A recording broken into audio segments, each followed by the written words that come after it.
Okay, good morning students. Today we're going to be doing lesson 2.2, adding and subtracting rationals. So I skipped 2.1 just because we don't really have enough time in our timeline for the year to do every single lesson, and it's a really short one just talking about what rationals are. So today really what we're doing for our rationals are adding and subtracting fractions and decimals. So rationals are most fractions and decimals. Some of them are not rationals, but we'll talk about rationals a little bit more as we go along.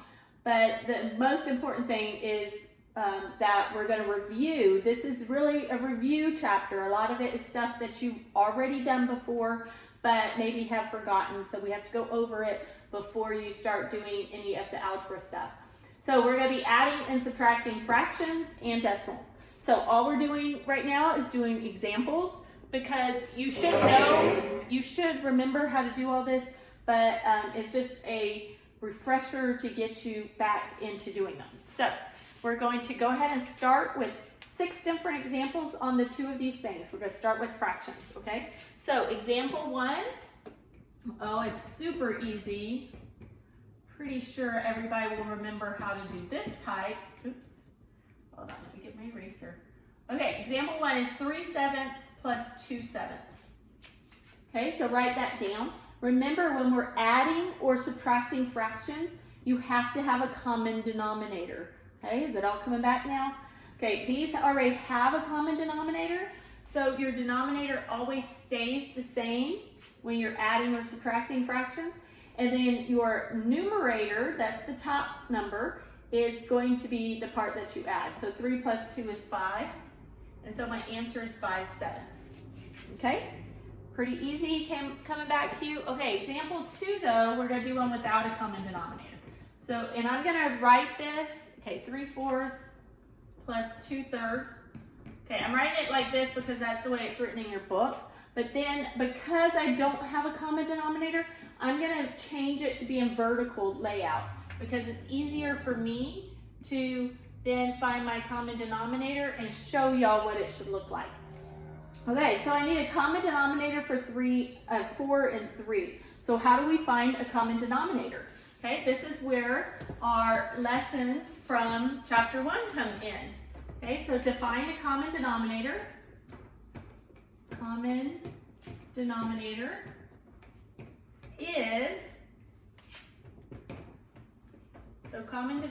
is the LCM. Okay, so remember when we found LCM? That's your common denominator. Okay, on a lot of the fractions, you can find an LCM without having to do factor trees or write out multiples or anything like that. Because most of y'all can figure out LCMs from when you were younger. It's when these denominators get to be some crazy numbers that you need to use the way that we did LCMs in the last chapter. Okay, so what would be the common denominator for 4 and 3? Okay, our common denominator is going to be 12. Okay, so how did I know that? You do multiples of 4, 4, 8, 12, and multiples of 3. 3, 6, 9, 12. So 12 was the first one that they had in common. So that's your common denominator. Now, to figure out what your new numerator is, so this is not going to stay 3 on the top because this changed. So if I did 4 times 3 gave me 12, then I have to do the times 3 up here also. Okay, so now 3 times 3 is 9. Okay, so 3/4 is the same as 9/12. Okay, and then we're going to do the same thing down here. You say 3 times what is 12? It's 3 times 4 is 12. So now I'm going to do the same times 4 on the top. You have to always do the same one on the same fraction. Not the same one, so I'm not going to do 3 down here because I did it up here. I'm just talking about one fraction. So 2 times 4 is 8. Now I'm going to add them up. So 9 plus 8 is 17. I hope y'all can see that. Let me move some of my stuff out of the way. Okay, and then remember we said the common denominator will stay the same. So it was 12, it's going to stay 12. Okay, here's something you may like in algebra is we keep numbers improper. So this is my answer, 17/12. In the past, in 6th grade math, in 5th grade math, you would have changed this to be 1 5/12, right? But we don't do that in algebra, okay? We keep everything improper. We do always simplify, but this one doesn't need to be simplified. We'll do one that needs to be simplified in a little bit. But we do always simplify, but we still keep them improper. Okay, let's move on to example 3. And this one you're going to do on your own. Okay, so example 3 is 3/7 minus 5/28.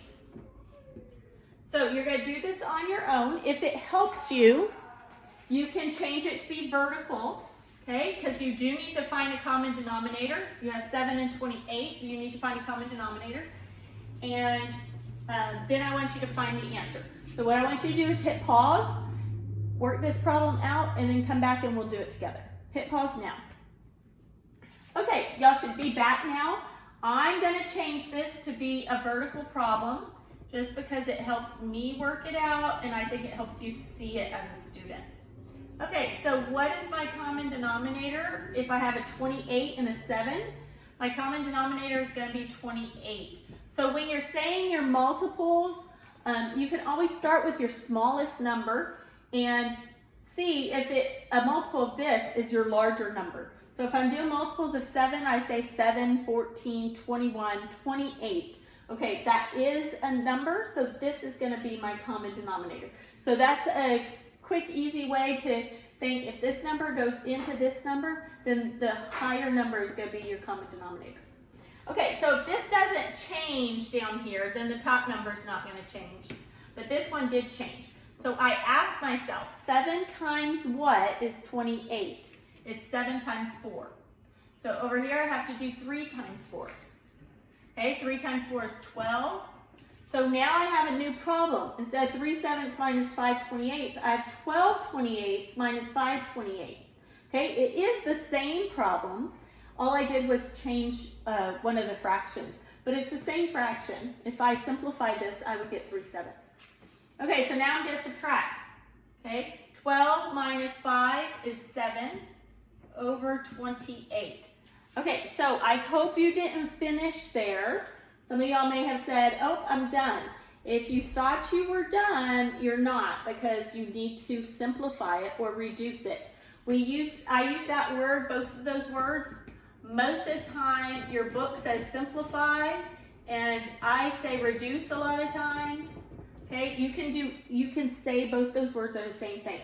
So those mean to make sure that this is in this lowest terms. That's another word that you might see. And these all mean the same thing. Okay? So you might want to write those down, that those all mean the same thing. So how do I do that? You take their greatest common factor. So here we were trying to find LCM, but now I'm trying to find GCF. So see why we just went over those things? So the GCF is what I will divide by. What is a number that both of those can be divided by?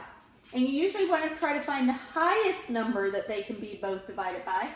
That's the greatest common factor. But there's only one number, okay? And don't ever do ones. That's why we don't use ones in greatest common factor. Okay, so both of these can be divided by 7. So you should have done this when you were solving your problem at the end, because this is not finished. You will not get full points if you write this. You need to put it in lowest terms. So 7 divided by 7 is 1, and 28 divided by 7 is 4. So if you got 1/4 for your answer, then you got the correct answer. If you got 7/28, you're only going to get like half points for that. So make sure that you get it all the way to lowest terms. Okay? Okay. Okay, that's the end of that one. Let's go on to example 4. And this one I'm going to have you do on your own also, but it does have a little bit of a trick to it, so we're going to see who can catch the trick while they're trying to solve this on their own. So example 4 is 3/32, okay, minus 5/8. Okay, so I want you to go ahead and hit pause and work this out on your own. Okay, you should have come back now. So I'm going to rewrite these vertically. Okay, and what did you find to be your common denominator? Remember, this is the same as the last one. Take your smallest number and say, can that go into this number? Or in other words, can 32 be divided by 8? And if it can, then that means 32, or the bigger number, is actually your common denominator, okay? You don't want to go through multiples of 32 if you don't have to. So I don't want to sit there and go, oh, what are my multiples of 32, 64? Like, I don't want to have to do that if I don't have to. So instead, I take the smallest number and do multiples of that. So I go 8, 16, 24, 32, and then that will tell you what you have multiples of. Okay, so now that we have the common denominator, I found my numerator, that one's gonna stay the same. This is 8 times 4 is 32, so 5 times 4 is 20. Okay, now here comes the trick. This is 3 minus 20. If you put your answer as 17, that is not correct. Let's look at it over here. If I have 3 minus 20, this is not 17. This is why we did integers before, because you needed to learn your positive and negative numbers.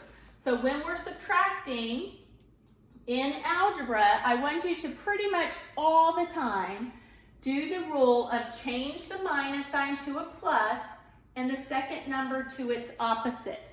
Okay, do you see how that changed that problem from looking like the answer was 17 to now I have a 3 plus negative 20? That no longer looks like the answer is just 17.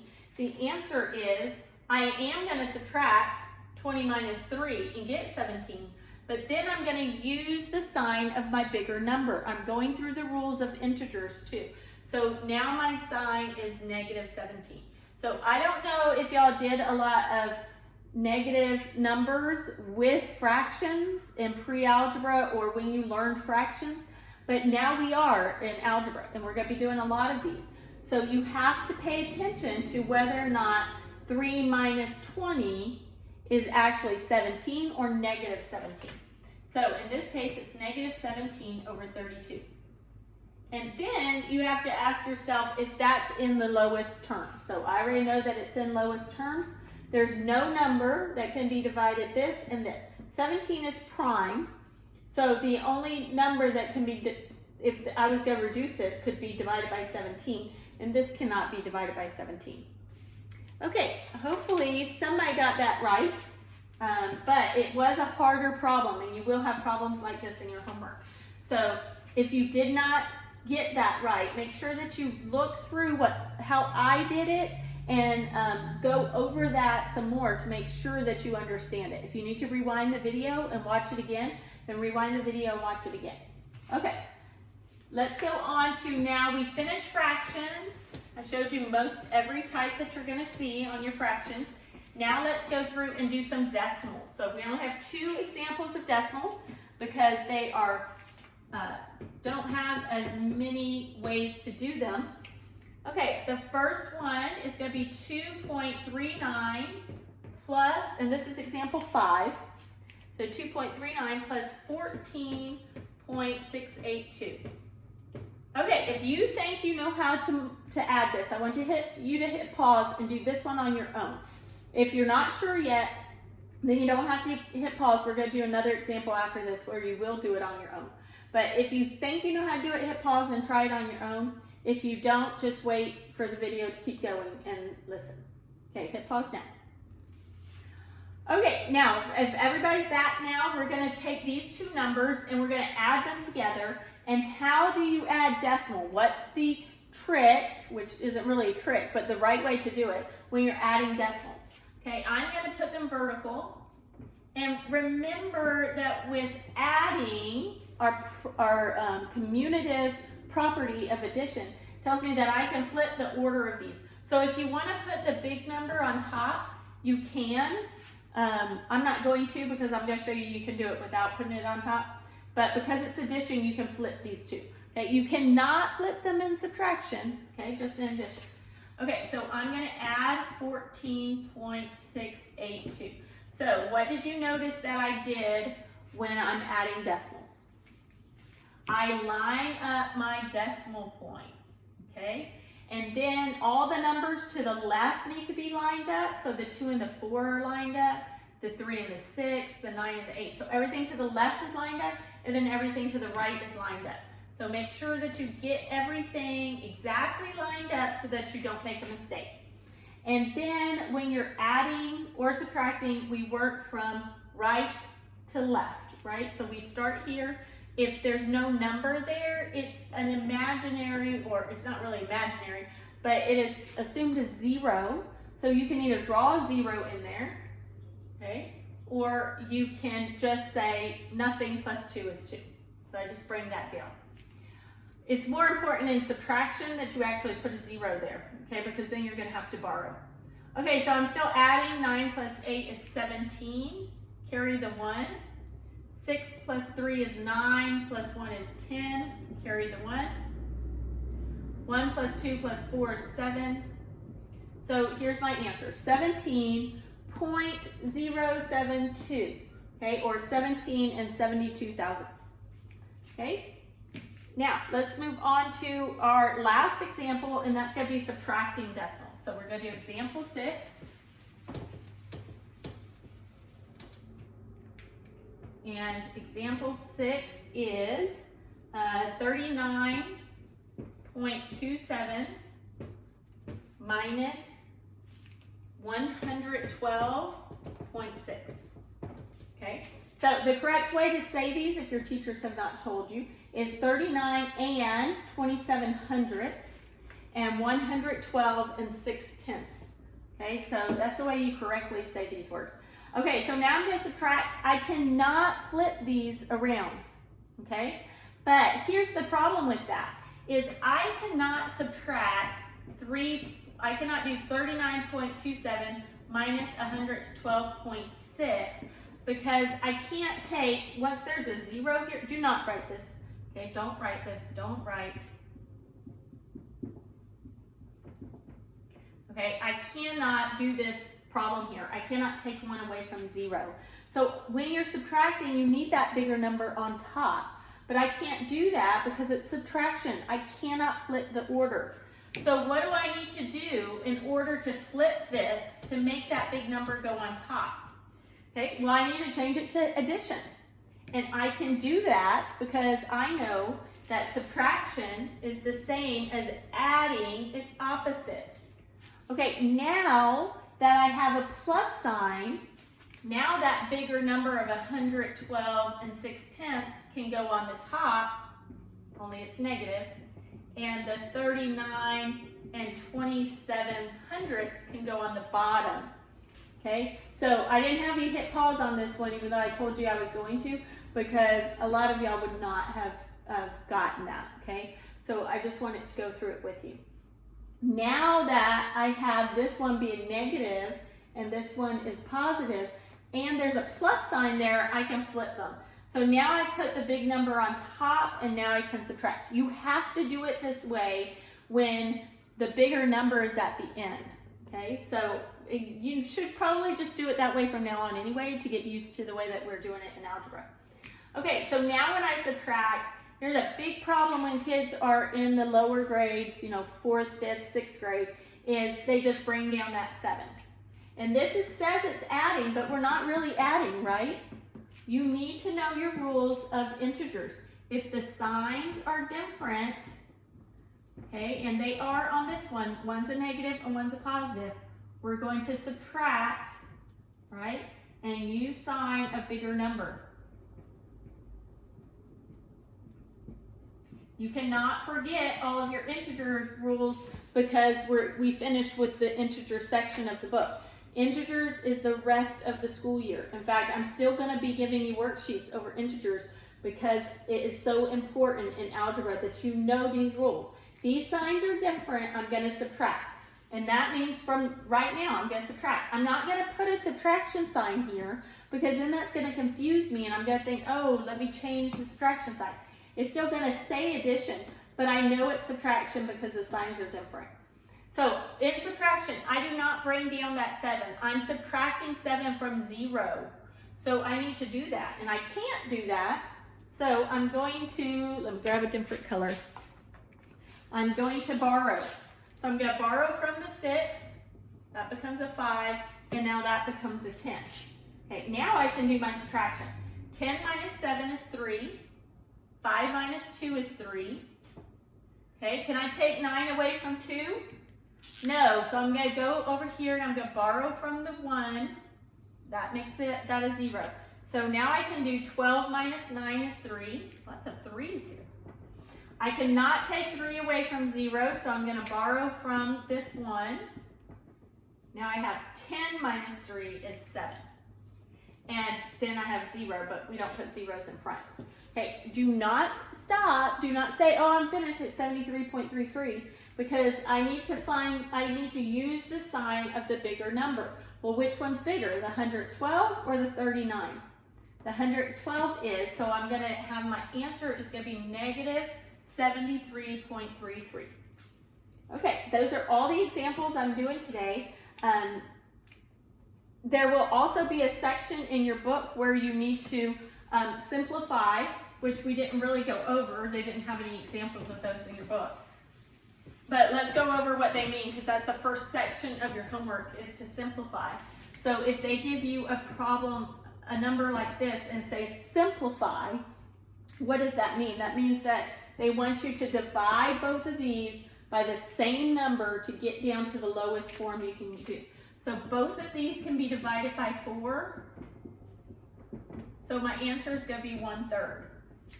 Okay, let me show you a different one that might, that some kids get confused on. So let's say I have 12 over, nope, not 12. Let's do 16 over 28. Okay, if I know 16 over 28, and I say, oh, these are both even, so I know they can be divided by 2.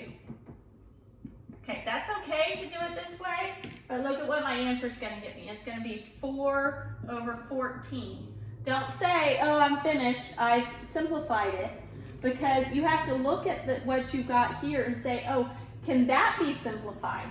And yeah, this can be divided by 2 again. So now my answer is 2 over 7, and that's the end of it. I can't simplify anymore. If you have a prime over a prime, that's finished. You can't simplify it anymore. But instead of having to do this twice, if I start out with 16 over 28, if I find their greatest common factor, so if I find the number, the highest number that they can both be divided by, that's going to be 4, not 2. So that's going to be 4. And then I only have to do it one time. 16 divided by 4 is 4. Wait, did I do something wrong here? Yeah, sorry. I did something wrong. I'm going to redo my whole thing. That should have been 8 divided by 2 is 4. Okay, 16 divided by 2 was 8. So I messed up there. Okay, so 4 over 7. So when I do 16 divided by 4, I get 4. And 28 divided by 4 is 7. Okay, so see how I got the same answer? But here I only had to do 1 division, and here I had to do 2. Some kids think this is just easier because they can see right away that these are both divisible by 2, and they just work it out as many times as they need to. Okay, but if you take that extra step to just think a few more seconds and think what's the highest number they can both be divided by, then you won't have to do as much work. But either way, this is your final answer, and both are right. I'm not going to take off points if it takes you more time to do it, as long as you get to the right answer, okay? Okay, so that's it for this lesson. You're going to be simplifying some and then doing some adding and subtracting of fractions and decimals on your homework tonight, okay? And next lesson, we're going to be doing multiplying and dividing rationals. Okay, that's it for today.